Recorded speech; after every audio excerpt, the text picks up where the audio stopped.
Hey, good morning and welcome back to Dakota News Now. We are extremely excited to be able to bring back to you Owning Your Outdoors here like we have been for the past few years, and we're extremely excited and thankful to bring back Doug Schroeder of Lewis Drug as we have in the past. So Doug, thanks for agreeing to do this with us again this year. Aaron, it's great to be with you. I'm glad we're continuing the show and to keep everybody in the loop on what's going on with gardening and try to inform and help you through your gardening challenges. And we're also practicing a safe social distance here, so that way we can be able to keep bringing this to you. But what are we talking about here first today? We're going to be talking about gardening, vegetable gardening. A new term throughout the country is called victory gardening. For you that don't know, victory gardens were big during World War II. It was a way to help win the war and for people to grow food. We had less money then, and to really, as a family, produce something that the family could consume. Okay, so we're basically looking at starting a garden, a victory garden. So what's the first step that we're going to have to take? Every garden needs three basic things. They need sun, a good access to water, and soil with good nutrients.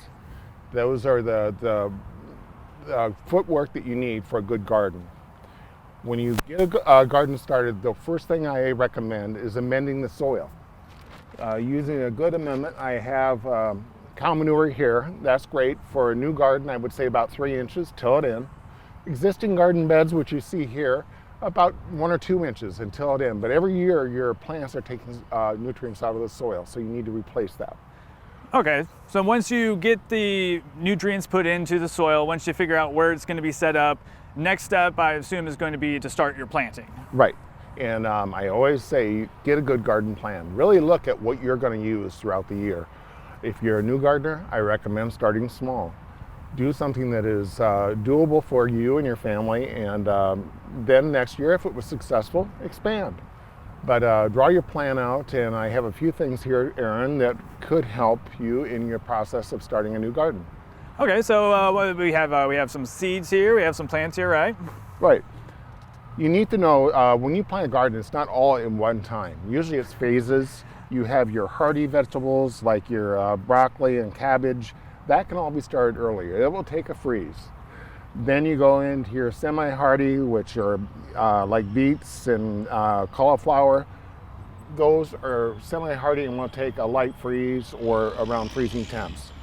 The last thing you put in are some of the things I have here: tomatoes, peppers, your cucumbers. They really are called a summer vegetable, and they really don't like it until temps are about 65 and above. If you plant them, they're going to sit there and be miserable until the temps are right.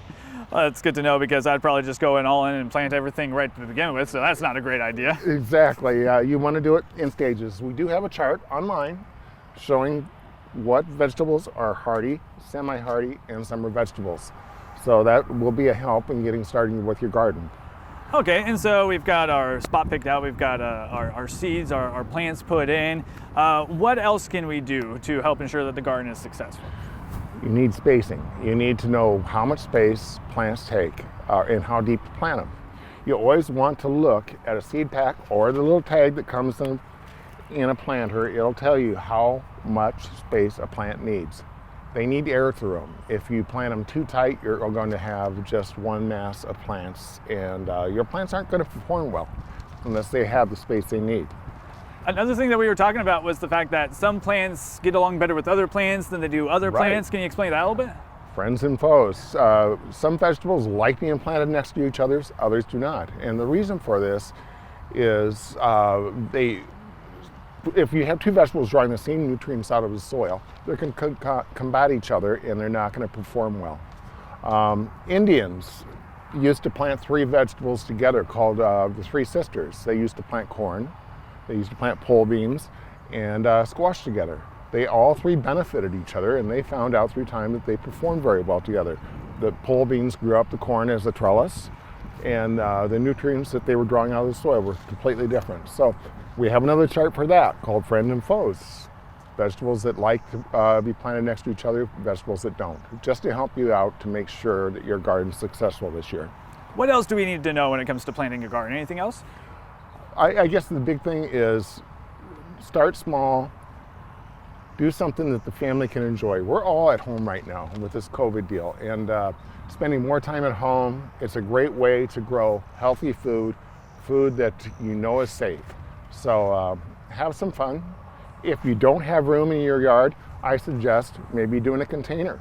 A couple containers, you can grow a tomato, pepper, whatever you need. Or someone like me who lives in an apartment complex, you start off small with some potted plants, because I don't think they'd like me tilling up the property. No, probably not. But a couple planters on your patio, you can have fresh tomatoes and all's good. That sounds great. Anything else that...